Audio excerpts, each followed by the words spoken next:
Alright, just got done mowing my lawn here. My little Cub Cadet HDS 2165, and I noticed my little hour meter's blinking away at me. And I haven't been using it, so yeah, she's due. It's a little over 40 hours on that oil. I don't like to go past 20. So anyway, I'm going to do a quick oil change on my little Cub Cadet with the 100 hours on its brand new 223 horsepower Vanguard, which is the replacement for the 16 horsepower that's sitting on the ground here. The old guy I bought it from had his deck belt so tight he took the bearings out on it, so got a good deal on eBay for $800 for that brand new motor. Needless to say, first thing you gotta do is clean your little oil every here. Of course I'm on a cleaning agent. Oh, that's precious, isn't it? We'll give it a blow job. Alright, I'm going to try to show you my little push in and twist deal. So I'm going to let oil go all over the place, just so you can see how this works. And of course it doesn't want to work. Oh, damn, it's hot. There it goes. Now while that's draining, I'm going to be forced to unfortunately go for a ride on my motorcycle and go get some oil filter and some little mini fuses that I need.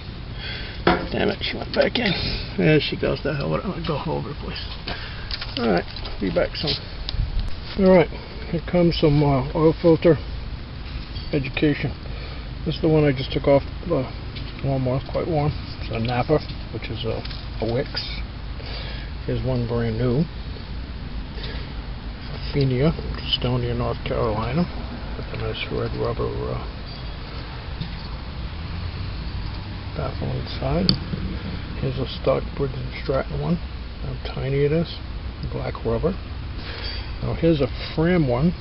This is actually for Harley Davidson, believe it or not. I bought these on sale for like $1 a piece. Well, they fit on the Briggs & Stratton, and obviously I wouldn't put that on my Harley Davidson because I like it too much. I'm going to let you know another little secret. See this little guy right here? Supertech? This is a Walmart brand. Made in USA.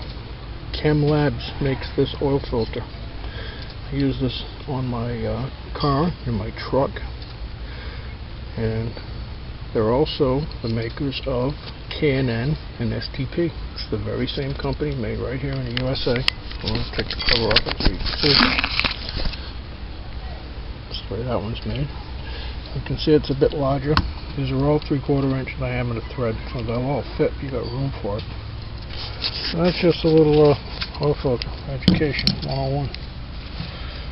Those Walmart brand filters, if they're made by Chem Lab and they're stamped USA on them, they're a good filter. K&N and STP, same filter. I've owned them, I bought them, I cut them open, same thing. Only these are like $2. The other two I mentioned are about $5 and $6 respectively. These guys here run about $5 a piece. Okay, there's your education for the day. The Fram is going to go on the lawnmower because I change the oil about every 20 hours, so it's not that big a deal. That's about the only place I'd use a Fram filter, quite honestly. Okay, that's it. Alright, a little bit more of an education for you. I like using Amalie 30 weight. I'm out of 40 weight. And you notice it's got CF, that's a diesel rating. On an air-cooled engine, you should always use diesel oil. My personal opinion is you should use diesel oil, whatever you're going to use it in. And I like to fill my filters up before I put them on, so you don't have a dry start. Alright, I'm going to have to edit the hell out of this. That's it. Alright, since I'm still waiting for my oil filter to go down, here's what I use my motorcycle. Racing oil, Valvoline racing oil, and I'm going to show you why. I'll use this little pointer and hopefully you can see it. There's friction modifiers, and there's the one you want to see right there. ZDDP. That's not allowed in the oils today on the new cars. Causes pollution and hurts the catalytic converters. This one also CD. This is also diesel rated. So any diesel oil or this stuff is very good for your car. And in my diesel oil, my diesel fuel in my tractor, since they took all the sulfur out of the diesel fuel, I also run about 6 ounces per 6 gallons, or ounce per gallon, of ATF automatic transmission fluid in my diesel fuel to lubricate the pump.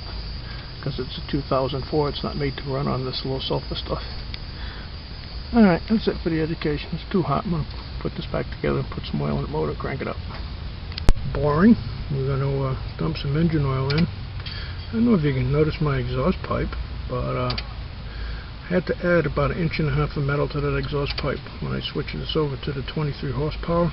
The engine up at the cylinder heads is about 1 inch wider, so I wasn't going to spend $100 for a manifold. So obviously I cut it with my saw and just added a piece of metal to it.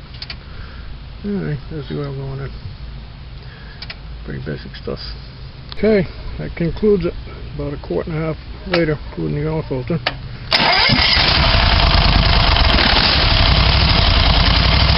off and running to the races again.